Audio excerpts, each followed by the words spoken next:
وأكثر الدعاء بتعجيل الفرج فإن ذلك فرجكم. موضوع سے اس کو ریلیٹ کر رہا ہوں.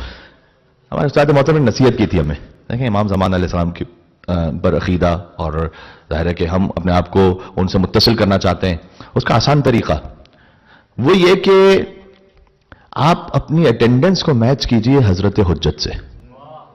بہت سادہ بات کر رہا ہوں، فلسفیانہ منطقیانہ گفتگو جس میں ہو سکتی ہے مشکل الفاظ کے ساتھ. میں سادہ بات رکھنا چاہتا ہوں، بچے سمجھ جائیں. اگر ہم نے اپنی اٹینڈنس میچ کر لی امام زمانہ کی اٹینڈنس سے، ہمیں ساری کرامتیں حاصل ہو جائیں گی. کیا مطلب؟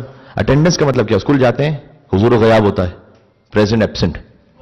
پہلے وہ مینولی ہوتا تھا، اب وہ فرض کیجیے آن لائن ہوتا ہے، لیکن ہوتا ہے.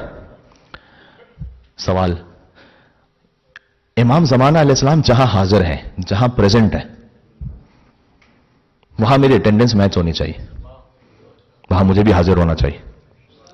اور اگر امام وہاں حاضر نہیں ہے، کم از کم میں قرآن پر ہاتھ رکھ کر اگر کہہ سکوں کہ اس محفل میں تو امام فرزند زہرا نہیں آنے والے.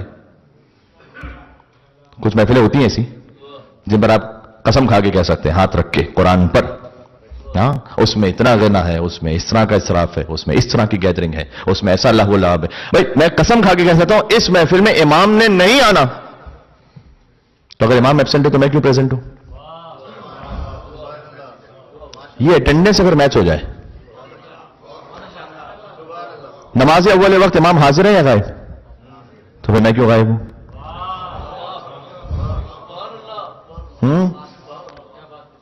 عزا امام حسین علیہ السلام امام حاضر ہے یا نہیں؟ ہاں، تو ہمیں بھی حاضر ہونا چاہیے. تو غیبت کی محفل ہے، کوئی امام نہیں ہے وہاں پر، جب نہیں ہے تو میں کیوں ہوں؟ میں نے غیبت کی مثال پتہ کیوں دی ہے؟ اس لیے کہ بعض لوگ یہ سمجھتے ہیں کہ غیبت کرنا گناہ ہے، یہ نہیں جانتے غیبت سننا بھی گناہ ہے. وہاں زمانہ سے اپنی اٹینڈنس کو میچ کریں. جہاں آپ کو یقین ہے کہ امام نہیں ہے وہاں نہیں بیٹھے.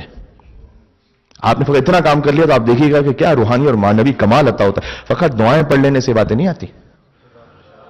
ہاں، کچھ اس کے لیے قربانی دینی پڑتی ہے، کچھ ہمت دکھانی پڑتی ہے. اتنی لطیف حدیث ہے، فرمایا کہ جو صراط مستقیم پر ہوتا ہے نا، اس کے لیے اتنی دعا کافی ہوتی ہے جتنا کھانے میں نمک. یہ سنا آپ نے میں نے کیا کہا؟